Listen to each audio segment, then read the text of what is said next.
Alright, so the next thing I want to summarize is a documentary I watched called Longevity Live to 100 Secrets of the Blue Zones. And it's about this guy who got obsessed with finding out how people live up to like 100. You call them centenarians or something. And you don't have to reach 100, but around 100, almost 100, like 90 something. And yeah, he starts his journey in Okinawa, a place I really want to visit. And yeah, so here are the tips or the things you've seen in Okinawa that kind of like, dictate a healthy lifestyle. So one is like, don't get angry and over little things, obviously, and don't waste negative energy on anything. Just keep it cool, keep it chill, and have fun with loved ones. That's a very important aspect.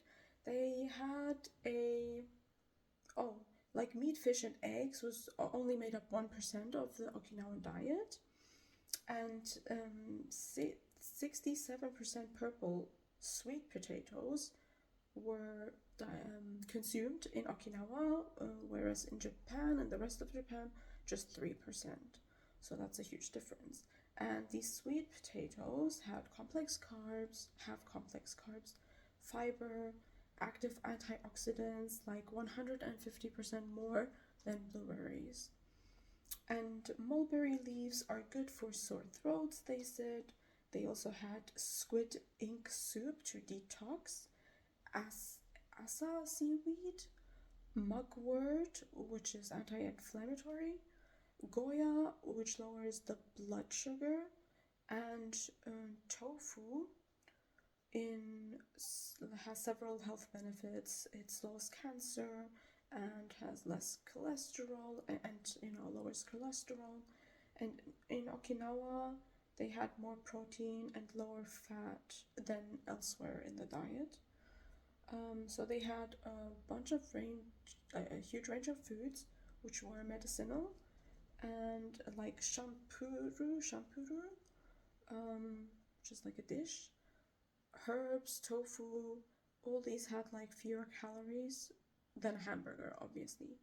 And they went by this 8 to 10 um, like rule of eating. Like you should stop at 80% of feeling full, and then yeah, this eating less obviously turns to having less obesity and all that stuff. And it's called harahachibu. That's the saying. This don't eat till you're like bloated. And there was a guy who at 97 years old still had very like trained muscles. Stay flexible, be speedy.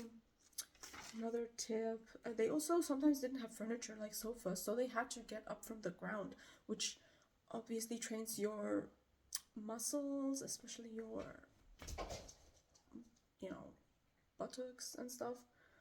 So they sat on the floor. That strengthens the body, and they naturally squatted and made squats and stuff like that. They all had gardens that they took care of, and weeding, harvesting, all this physical exercise, and having something to grow, and like that also gives you a purpose. That was really good. And then they had this concept called moai, which meant like a committed social circle, um, which, for example, like forms bonds and friendships and community, but also helped pool money to aid in financial crises. If somebody had, financial problems or something, so they become friends and they sing, dance, and chat together. They also told that they experienced war, so this taught them that life is precious and they can overcome anything. And then they finished the episode with talking about ikigai, which is, the Japanese concept of having a mission purpose, or that your craft art will remain even after you die. So finding your calling and your purpose and living by it, yeah, that's very important. So yeah, that was the first episode. So we're on episode 2 of this documentary, Longevity, Live to 100. And here we are in Sardinia.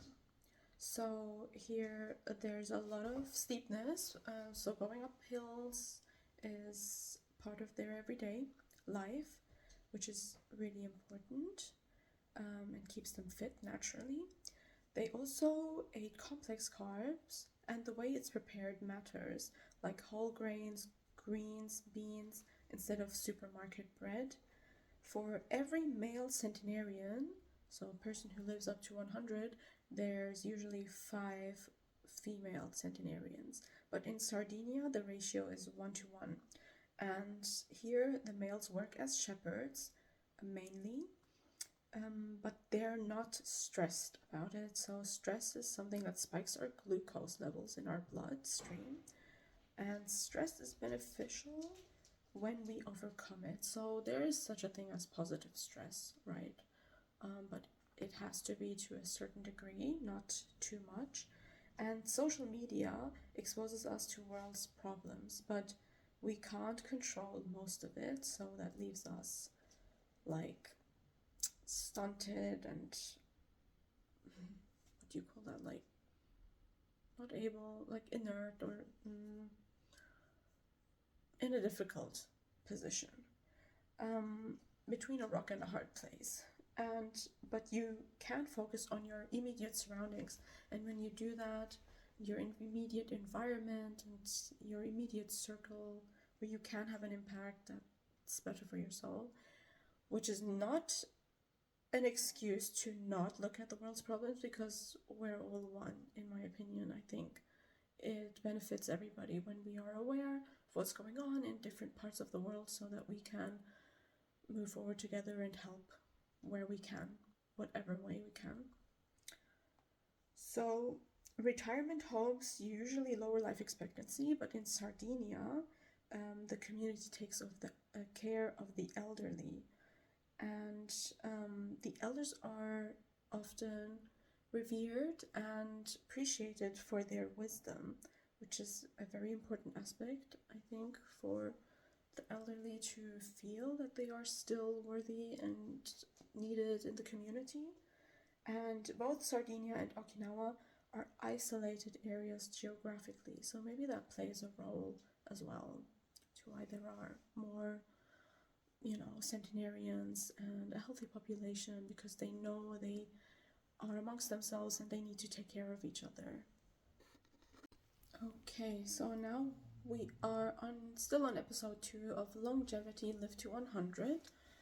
And before we talked about geographically isolated places, Okinawa and Sardinia, but now we're going to a place near LA, California, which is called Loma Linda. And this is not an isolated region. It has a community which keeps you alive and reduces depression. So staying active and volunteering is very important in this community. It influences the level of your happiness, your physical activity. You have better memories and better social interactions, and the focus on others rather than yourself also helps. And has long-term health benefits. The church and hospital were the first things that were built in this community, and they are productive and serve humanity instead of having a dormant lifestyle. And serving is a better way to live than being dormant and passive. So they have an Adventist diet, mainly fruits, vegetables, legumes, cereals, nuts. So close to like a vegan, vegetarian diet, and pretty much plant-based. And their faith is something that socially connects them and helps them remember what their purpose is. Now, episode 3, we move to Ikaria in Greece, and Ikaria had no ports, so they had to learn how to use and cultivate plants themselves. on this difficult plot of land. They milled their own flour and bought nothing, so made everything from scratch. They identified plants for medicine, as well as foods and spices. They had to acquire all this knowledge themselves, and they also have their own tea, which may lower the risk of dementia. It's this herbal tea, and it also lowers cholesterol and is anti-inflammatory. So, and their go-to sweetness, so to make their food sweet, is honey, which could inhibit cancer as well. And because the supermarket honey is usually boiled, and this destroys the nutrients and the health benefits. So if you put honey in tea when it's warm, not hot, that's better. And they also mentioned this couple which met at when one was 73 and the other 58. And yeah, that was really cute. And further on in this same episode 3, we go to Nicoya in Costa Rica. And there they also have this concept called Plan de Vida, which means purpose in life. This is similar to the Ikigai Japanese concept. And they do everything by hand. So they're burning calories without even realizing it. They're grinding their own corn by hand, chopping wood, and cutting grass with a machete. And they work hard in the morning and in the morning hours, and as the day progresses, they chill more. And they would never work more hours instead of spending time with a family or taking a siesta. So it's very important to take a rest, spend time with loved ones. Small clinics with public policy. So they look after the old and pay visits to see how they're doing, checking up on them and stuff. And when it comes to food, they mentioned they have a lot of beans, squash, corn, and they make their own tortilla from it, so it's homemade, fresh, and that's better. They also mentioned rosquilla, which is like a biscuit, I think. It's sweet. Black beans, and you don't have to be wealthy to be healthy. Nicoya is, however, changing, so junk food is on the rise, just like in Okinawa, so the standard American diet. But yeah, the knowledge and wisdom is still there, and yeah, with all of this knowledge, is it possible to create blue zones, like, consciously? Okay, to finish and to summarize this documentary called Longevity, Live to 100, I have the notes from episode 4, and basically the guy was thinking if it is possible to create blue zones consciously, and he looked at all the factors that were similar and that they had in common, all these different blue zones. And for example, here are a few points: that tennis, for example, increases life expectancy more than other sports. I don't know which sports they looked into. I'm gonna believe you, but everybody has their favorite sports, so as long as you have one, that's amazing. Then avoid fats, sugar, salt, obviously. Subsidizing brown rice, which lowers sugar levels. Oh no, they said subsidize brown rice instead of white. Or anything too processed is not good, clearly. Then also, if they lower the sugar levels in soda, that would be amazing. If restaurants had healthier options, and if they made cars more expensive. For example, in Singapore, 11% of the population had cars, and in the USA it's 80%.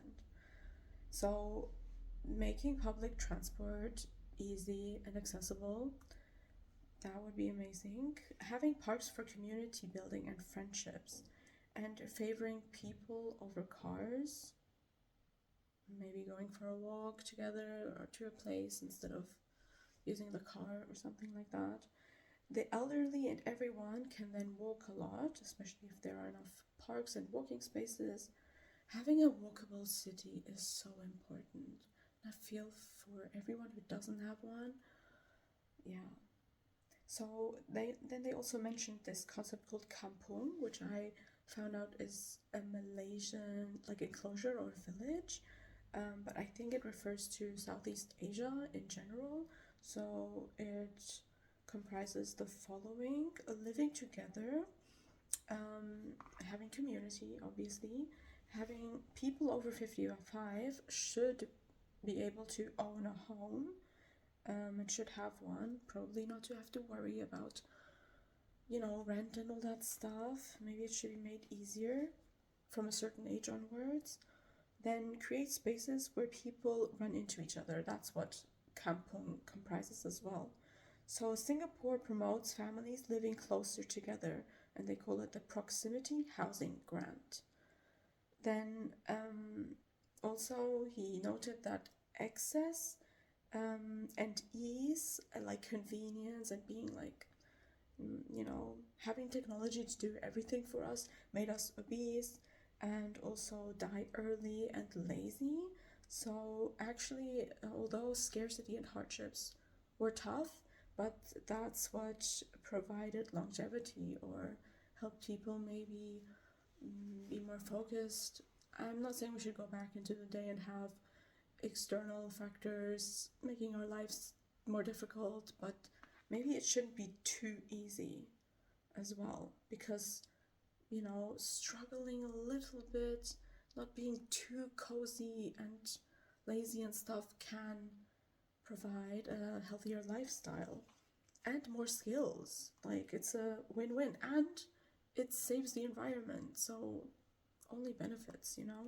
Having a little discomfort isn't going to harm anyone. And so make the healthy choice the easier choice, so making it more convenient. And the things that help us live a long, healthy life are the things that make life worth living, interestingly enough.